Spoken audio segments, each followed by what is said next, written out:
لسه ما كتبوش بس شبه العيد بكره لما شغل الليزر يبقى العيد بكره.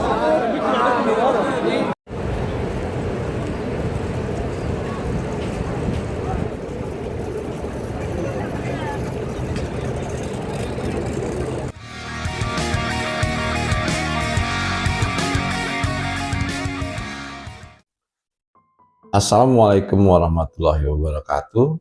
Jumpa lagi dengan Pak Git di channel 0 per 0. Kali ini bahasan Pak Git karena menjelang Lebaran ya, jadi akan membahas yang menyinggung, menggeser sedikit lah tentang Lebaran.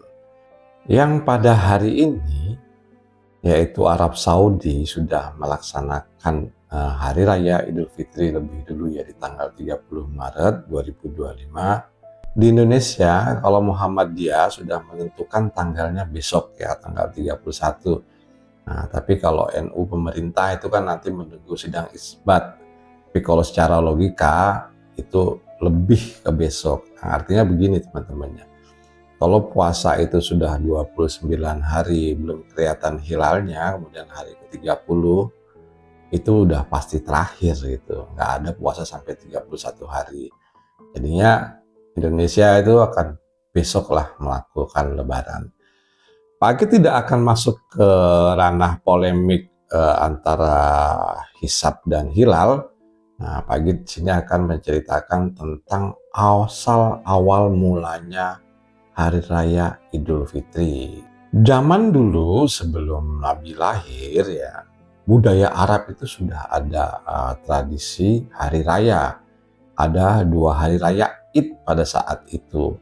Masyarakat Arab pada zaman sebelum Nabi ini sudah jauh melakukan 2 hari raya, yaitu hari raya Nairus ya, kemudian hari raya Mahrajan. Jadi hari raya Nairus ini patokannya dulu kan belum ada tanggalan Hijriyah gitu ya. Jadi patokannya masih menggunakan Masehi. Nah, artinya hari raya Nairus itu dilakukan pada awal hari di mana kedudukan matahari masuk ke titik Aries. Sedangkan hari raya Idul Mahrajan ini adalah awal dari hari Libra.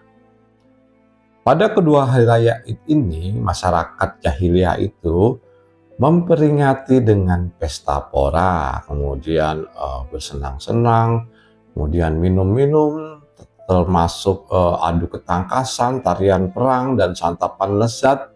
Kemudian setelah Nabi mengubah atau mengganti isi peringatan hari kedua hari raya tersebut, masyarakat Arab dengan ekspresi kebahagiaannya jauh dari kandungan-kandungan hal-hal tersebut ya.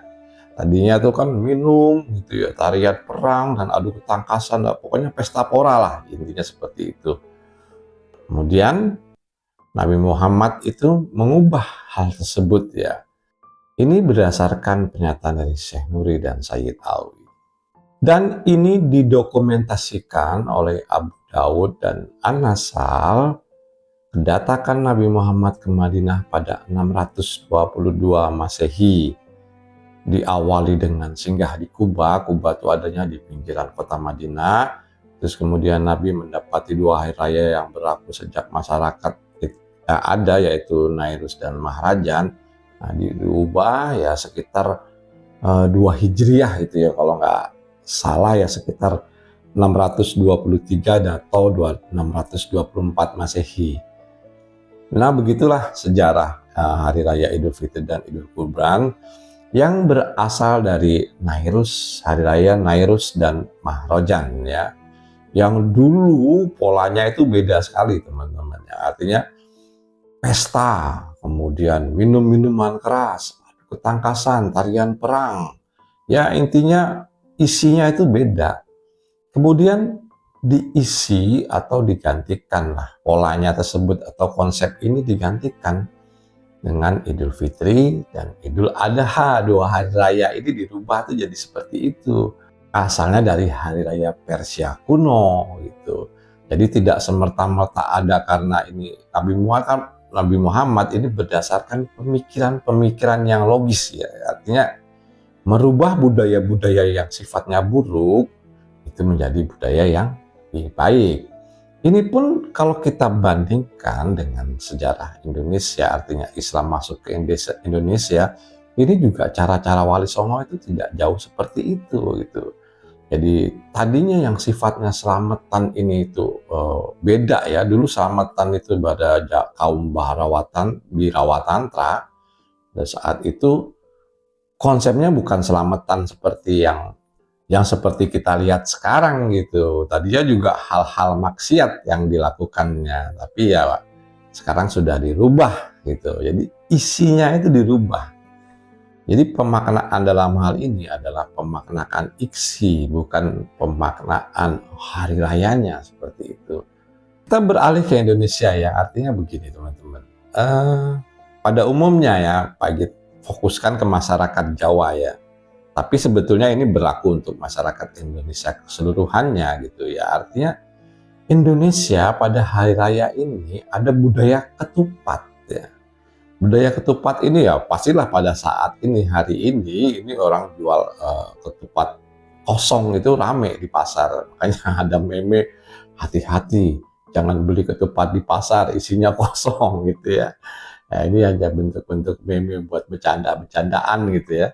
Ketupat ini kalau dalam bahasa Jawa itu sebutannya kupat gitu ya. Biasanya kalau Sumatera itu ketupat gitu, tapi kalau di Jawa sebutnya kupat gitu. Konsep dari kupat ini dalam bahasa Jawa adalah ngaku lepat gitu. Aku lepat apa artinya? Aku lepat artinya mengaku bersalah gitu. Ya seperti pengakuan dosa lah kalau boleh dikatakan seperti itu. Dan ini mengaku lepat ini atau mengaku salah ini bukan hanya terhadap orang Muslim sama. Bisa juga kita mengaku kesalahan kepada orang Kristen, orang Katolik, orang Hindu, Buddha, dan sebagainya. Jadi konsepnya Bu itu bukan hanya Muslim dengan Muslim, tapi dengan berbagai orang, berbagai ras ya, artinya suku, berbagai agama, dan macam-macam lah. Intinya masih sesama manusia atau hablum minan nas gitu. Nah, ngaku lepat ini itu dibagi dengan 4 cara, yaitu laku papat. Jadi tadi kupat itu ngaku lepat dan laku papat. Laku papat itu apa aja? Laku papat yang pertama adalah lebar gitu. Lebar ini adalah konsepnya telah menjalani ibadah puasa dan diperbolehkan untuk menikmati makanan gitu. Kemudian luber ini artinya melimpah gitu ya, itu menyimbolkan agar kita saling berbagi ya. Jadi sudah selesai lebar, luber saling berbagi, kemudian labur. Labur ini ada memutihkan gitu ya. Kalau bahasa Jawa tuh dilabur tuh, tembok dilabur gitu ya. Tembok tuh diputihin. Jadi ini menyimbolkan sesuatu yang bersih gitu.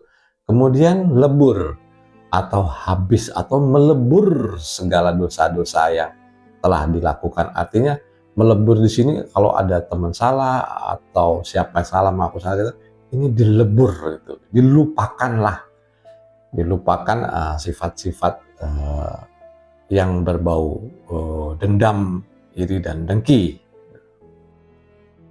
Baik, kita ambil kesimpulannya teman-teman ya. Artinya yang pertama dalam budaya Arab dulu ada budaya Hari Raya Nairus dan Maharajan. Ini digantikan isinya tersebut juga oleh Hari Raya Idul Fitri dan Hari Raya Maharajan. Jadi yang dulunya bangsa Arab itu mempunyai 2 hari raya dalam setahun, dalam perhitungan Masehi tentunya ya, belum seperti sekarang. Nah, ini dirubah di pergantian bulan Hijriah. Kemudian konsepnya juga dirubah. Jadi Hari Raya Idul Fitri yang kembali ke fitrah, kemudian Hari Raya Adha itu yang isinya adalah tentang berkurban. Jadi tidak serta-merta tiba-tiba timbul begitu aja gitu kedua hari raya dalam Islam ini. Tapi timbul karena adanya budaya masa lalu. Yang kedua, budaya Islam di Jawa yang pada hari raya ini membuat ketupat gitu ya. Nah, di situ yaitu ngaku lepat, pengakuan dosa itu ya. Kemudian ngaku lepat ini apa konsepnya? Yang pertama tadi adalah lebar, yaitu menyatakan ini sudah selesai, kita bisa makan kembali. Kemudian luber, ini adalah kita saling berbagi. Kemudian labur, ya, memutihkan itu, membersihkan diri. Yang keempat adalah lebur, atau melupakan atau melebur masa lalu, kita buat dengan hal yang baru yang harusnya ini adalah menjadi hal yang lebih baik. Demikianlah konsep lebaran, yang artinya dulu sejarah lebaran dari Arab itu asal awalnya seperti apa, dan kemudian dibudayakan di Indonesia itu juga beda ya dengan cara kupat tadi. Kalau kita lihat di Arab atau negara lain gitu, mungkin tidak ada itu lebaran pakai kupat. Dan untuk teman-teman Muslim, Pak Gid ucapkan selamat Hari Raya Idul Fitri 1446 Hijriah, dan wassalamualaikum warahmatullahi wabarakatuh.